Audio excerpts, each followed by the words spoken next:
Heidi ho, my peeps. Grant and I are taking an impromptu drive up the mountain today. I didn't have anything on my schedule and neither did he. And I'd gotten an email from a friend who'd just been up here recently.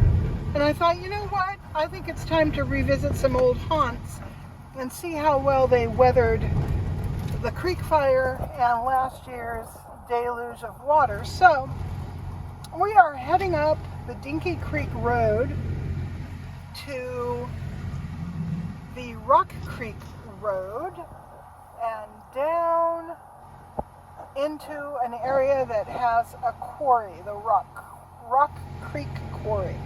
So, but first we thought we'd come here to Mono Wind Casino and get gas because it's cheap here, or as cheap as it is anywhere.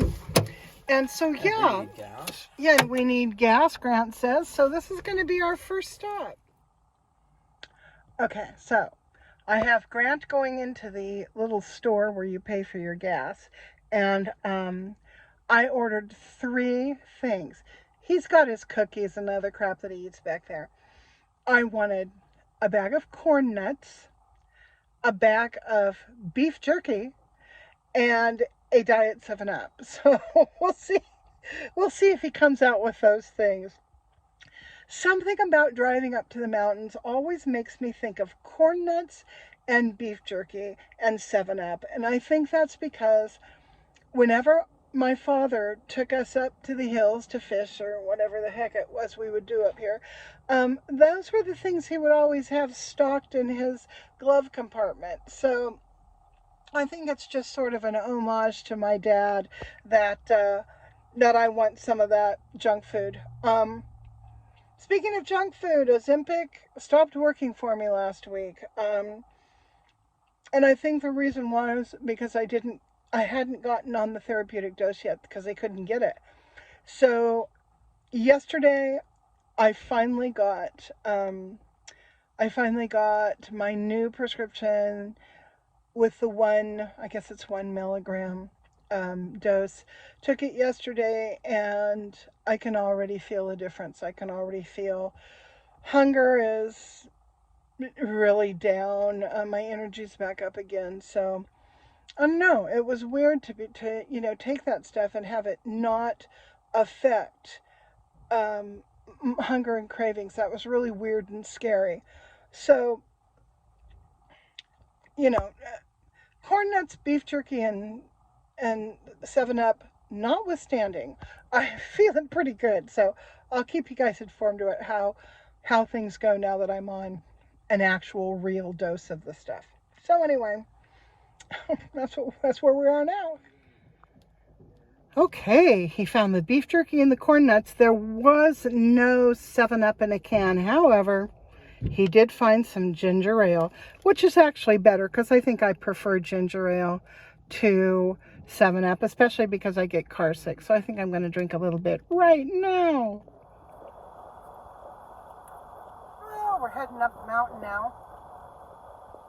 I've shown you guys the aftermath of the fires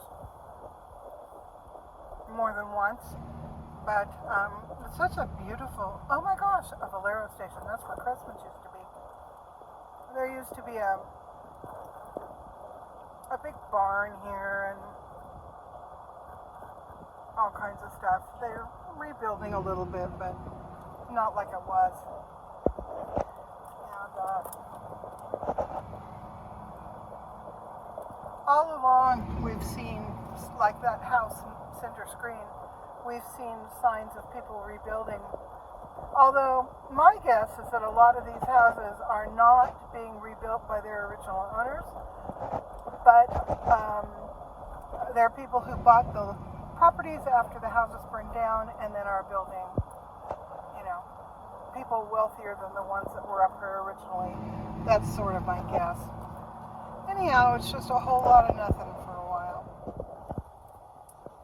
Alrighty, well, we found our turnoff, which is 9S09, and we are now heading down to the area I recall where there is either a quarry or a mine tailing or both don't know, it's a bit of a stretch of bad road, but this area did not get eaten up by the fire. Yeah, well, obviously right here.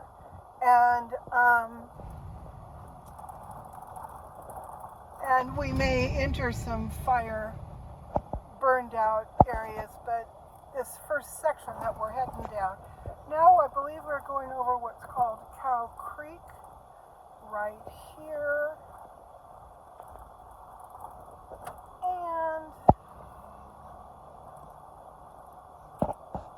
And so yeah, it's just a whole lot more of this for a few miles.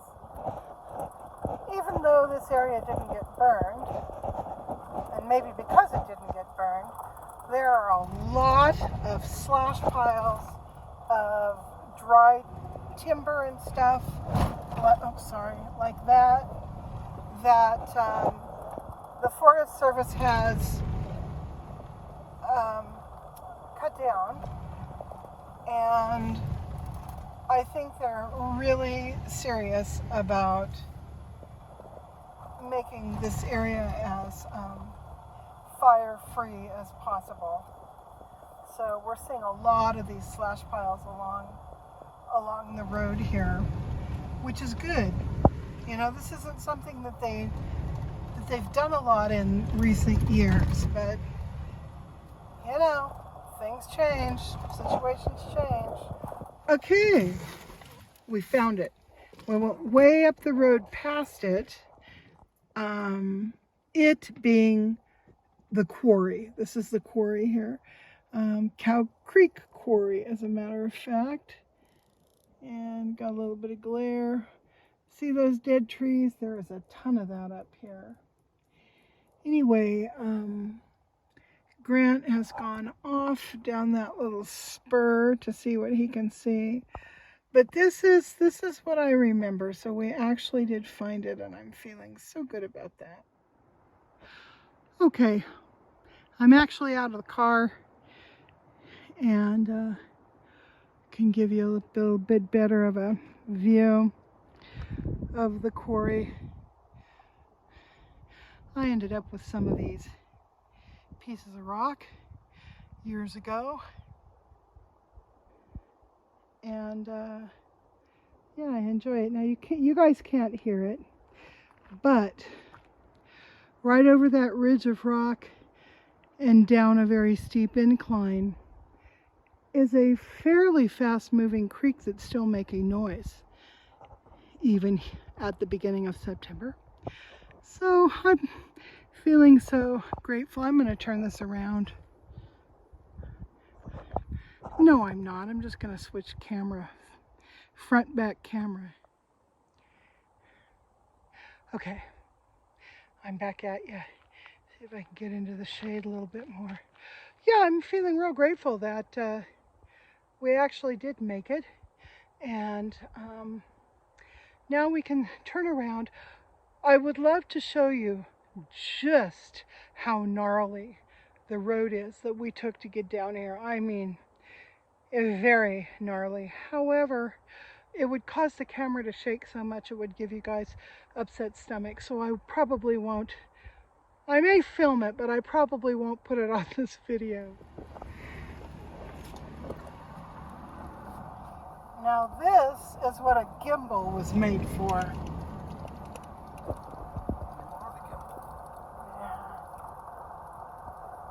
Well, this is pretty easy through here.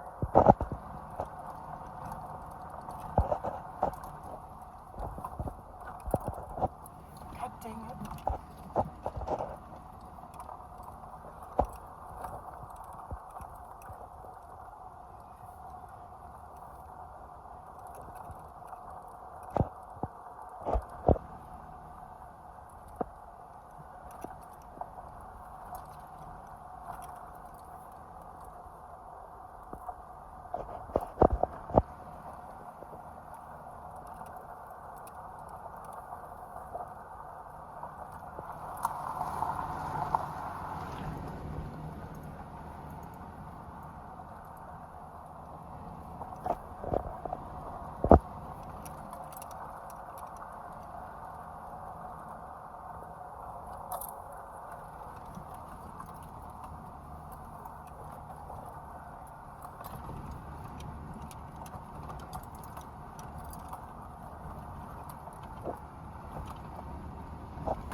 think that was the worst of it.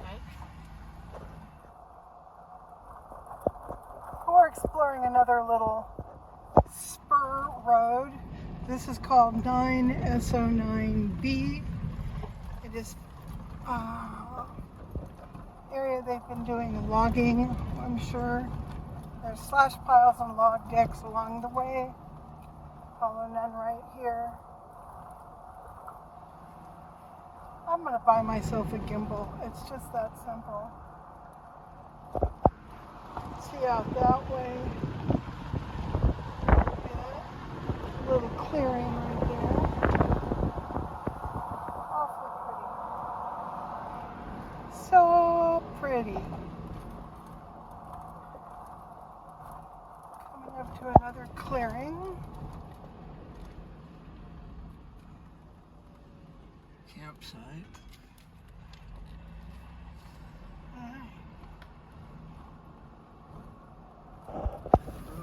Tremendous on ridge top. Yeah.